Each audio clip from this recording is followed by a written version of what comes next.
check. 1, 2. 1, Okay, cool. 2. Okay. I'm gonna interview Taylor, okay? Okay.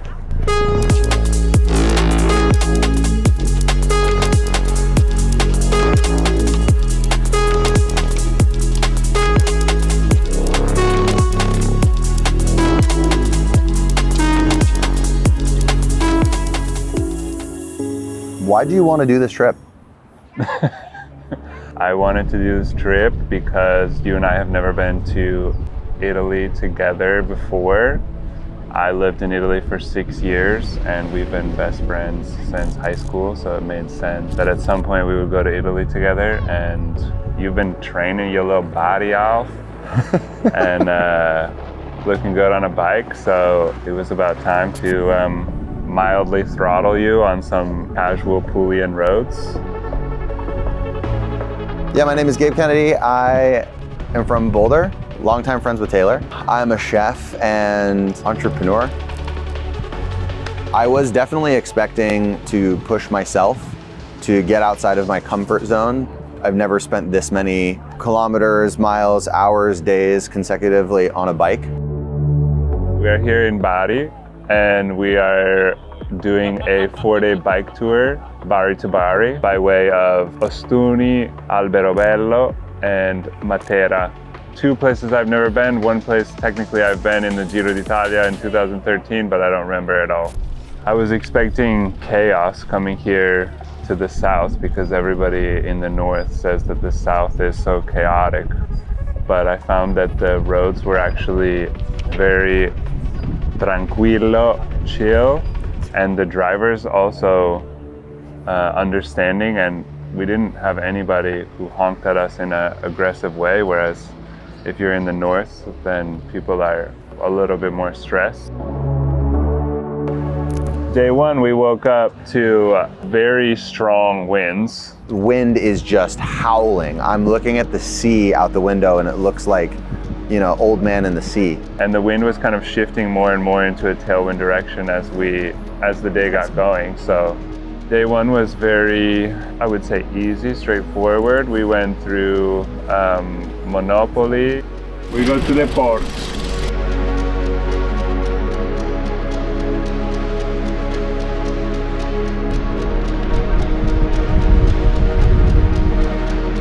I think Taylor's got his eyes on a sandwich.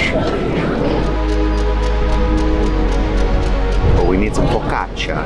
Vorrei bicchiere acqua frizzante.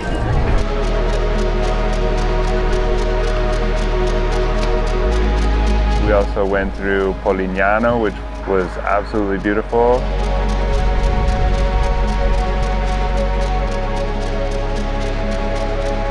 And then continued the journey.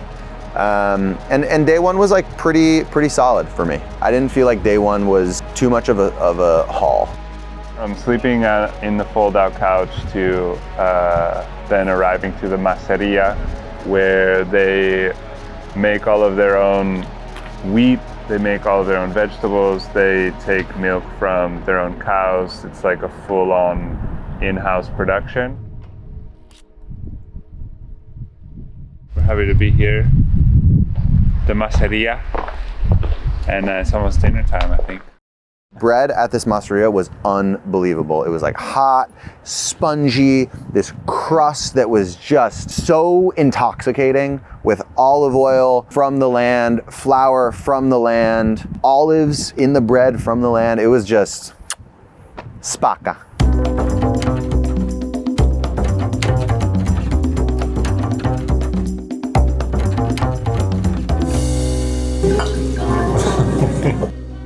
Like, I don't drink, here's a bottle.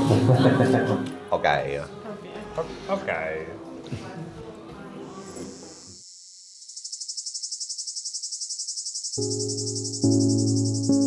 Day 2, we needed to go understand how burrata and mozzarella and provolone are made. Always wanted to know how to make it. So you pack the stracciatella into the stretched mozzarella and you pinch it off and voila. I gotta say, Cheese Cave, the smell just so good. You made a delicious burrata, Gabe. that was one of my favorite bites of the trip.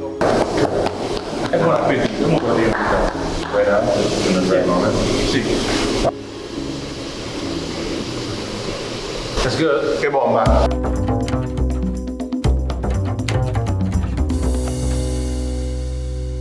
Day 2 ride was brutal-ish for me.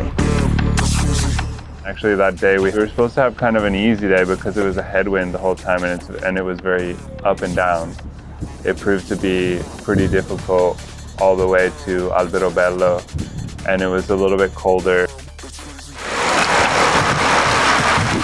What do we got? What's happening?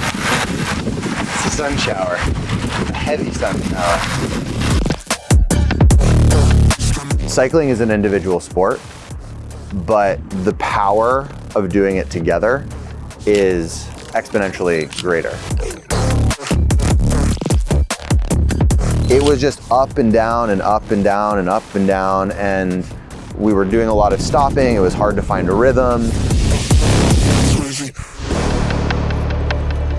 Alberobello is kind of let's call it the mecca of Trulli. We like dropped down this road and we're just in the village with all the Trulli, and it was astonishing. Benvenuti. The Trulli, as far as I understand, was sort of like an ancient refrigerator, kind of like a convenient storage sort of situation. Truly divine, truly wonderful.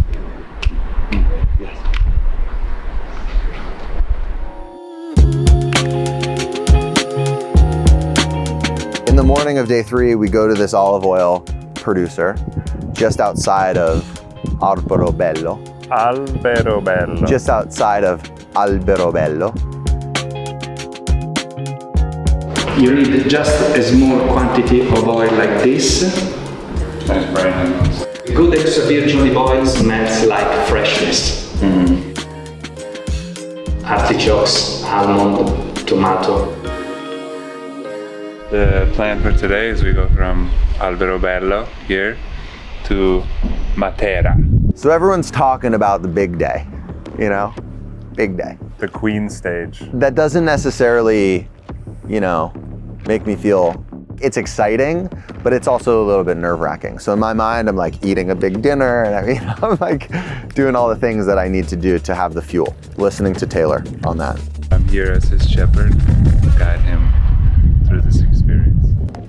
A couple nice bridges. I was gonna say, the bridges were epic. We found a few nice bridges. We found one we called the crew, and then right after that we found another that was just even more epic. One of the magical things about riding a bike is the fact that you're riding on little pockets of compressed air. Sometimes that compressed air can become compromised. And I hope that after this trip, Gabe will take some of the lessons that he learned. No, don't touch the chain. Push this out.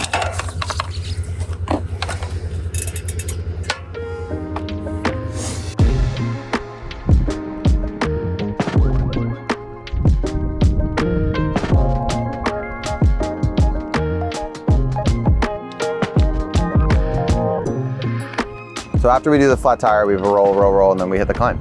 We roll for a while, like 2.5 hours. 70K. Then we climb. Cruel joke.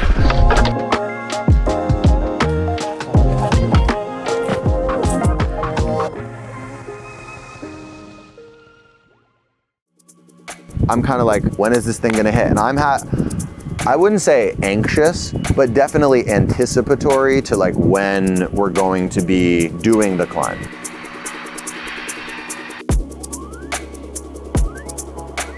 The saving grace for me was like, we had so much fun having real conversation. The climb flew by.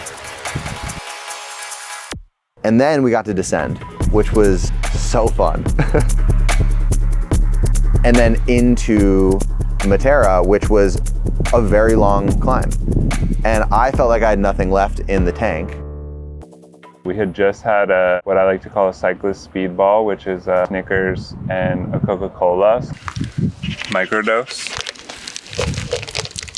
Microdose. Macro potential.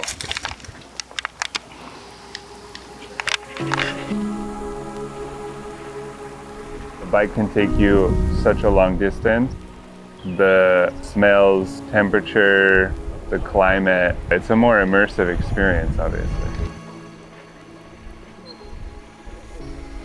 Matera honestly blew me away. I mean, I'd seen videos and photos and you're kind of like, oh wow, but nothing compares to the real thing. And especially walking around afterwards, we had dinner and then we were walking around and it was already late and I knew that we had to wake up early again. But I just wanted to keep exploring that place. Aquí estamos en Matera, Italia. El finito parte de nuestro sueño. Mirando.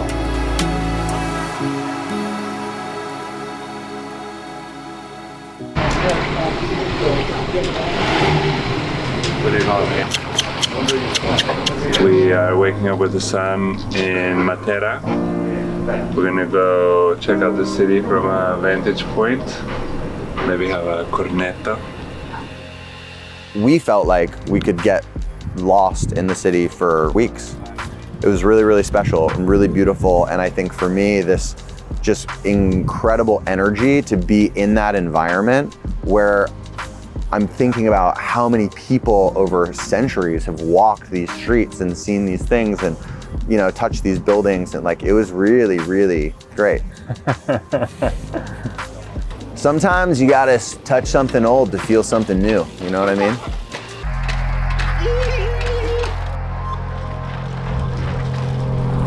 Hanging out at that church, cave church across the way from Matera and just being able to take that view in. I felt like I could have stayed there all day, had a picnic.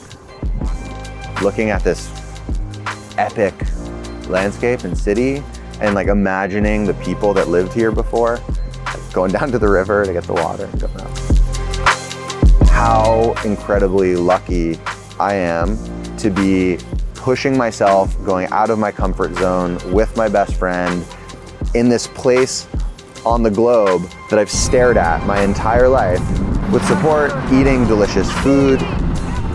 It's just remarkable.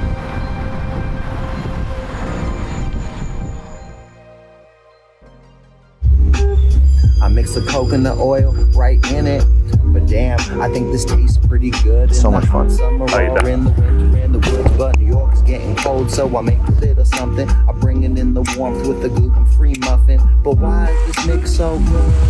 Well, for starters, it'll get all the girls and boys up in your hood. But why is this mix so good for yourself? Well, it's seasonal, sustainable, organic, nothing else. Coconut oil. Woo! I said coconut oil.